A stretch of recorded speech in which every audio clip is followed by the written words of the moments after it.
आज मैं आप लोगों को एक कथा सुना रही हूँ जब श्री कृष्ण पर लगा था चोरी का कलंक और कैसे वे इस कलंक के मुक्त हुए। द्वारका में सत्राजित नाम का व्यक्ति था। वह सूर्य भक्त था।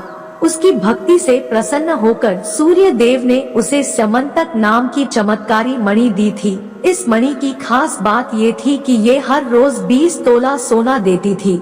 मणि की वजह से सत्राजित बहुत धनवान हो गया था। एक दिन श्री कृष्ण ने सत्राजित से कहा कि आप ये मणि राजकोष में दे देंगे तो राज व्यवस्था के लिए हमें भी थोड़ा धन मिल जाएगा। श्री कृष्ण की बात सुनकर सत्राजित ने मणि देने से मना कर दिया। सत्राजित की ना सुनकर श्री कृष्ण वहां से अपने महल लौट आए। सत्राजित का एक भाई था प्रसेनजित। प्रसेनजित ने अपने भाई को बिना बताए उसकी स्यमंतक मणि ले ली। मणि लेकर वह जंगल में शिकार खेलने चला गया। जंगल में एक शेर ने प्रसेनजित को मार दिया। प्रसेनजित के पास से स्यमंतक मणि वहीं गिर गई। इधर सत्राजित को अपना भाई और मणि दिखाई नहीं दी तो उसने पूरी द्वारका में ये खबर फैला दी कि कृष्ण ने मेरी मणि चुराई है और मेरे भाई प्रसेनजित की हत्या कर दी है। सत्राजित की वजह से द्वारका में श्री कृष्ण की बदनामी होने लगी। उन्हें सभी लोग चोर और हत्यारा समझने लगे, जबकि ये सभी आरोप झूठे थे। श्री कृष्ण ने विचार किया कि इस कलंक को मिटाना होगा। ऐसा विचार करके वे मणि की खोज में जंगल की ओर चल दिए।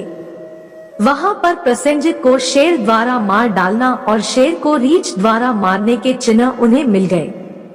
रीछ के पैरों की खोज करते करते वे जामवंत की गुफा पर पहुँचे और गुफा के भीतर चले गए। वहां उन्होंने देखा कि जामवंत की पुत्री उस मणि से खेल रही है। श्री कृष्ण को देखते ही जामवंत युद्ध के लिए तैयार हो गया। युद्ध छिड़ गया। भगवान श्री कृष्ण और जामवंत आपस में घमासान युद्ध करने लगे। पहले तो उन्होंने अस्त्र शस्त्रों का प्रहार किया, फिर शिलाओं का, तत्पश्चात वे वृक्ष उखाड़कर एक दूसरे पर फेंकने लगे। अंत में उनमें बाहुयुद्ध होने लगा। वज्र प्रहार के समान कठोर घूसों की चोट से जामवान के शरीर की एक एक गांठ टूट गई। उत्साह जाता रहा, शरीर पसीने से लथपथ हो गया। तब उन्होंने अत्यंत विस्मितचकित होकर भगवान श्री कृष्ण से कहा, प्रभु, मैं जान गया आप ही समस्त प्राणियों के स्वामी, रक्षक, पुराण पुरुष भगवान विष्णु हैं। आप ही सबके प्राण, इंद्रिय बल, मनोबल और शरीर बल है। आप विश्व के रचयिता ब्रह्मा आदि को भी बनाने वाले हैं।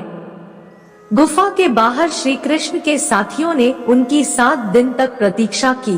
फिर वे लोग उन्हें मर गया जानकर पश्चाताप करते हुए द्वारिकापुरी लौट गए।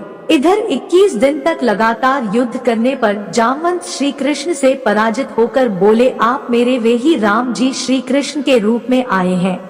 ऋक्षरा जामवान ने भगवान को पहचान लिया। उसने अपनी कन्या जामवंती का विवाह श्री कृष्ण के साथ कर दिया और मणि दहेज में दे दी।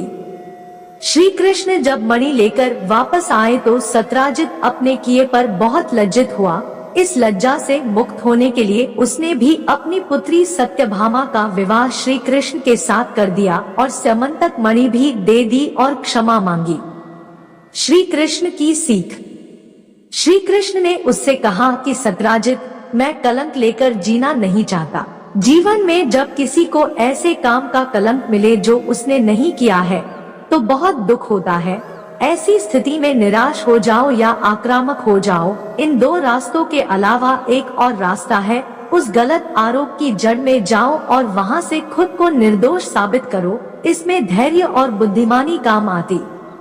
आपको यह वीडियो पसंद आया तो लाइक और चैनल को सब्सक्राइब करें। जय श्री कृष्ण।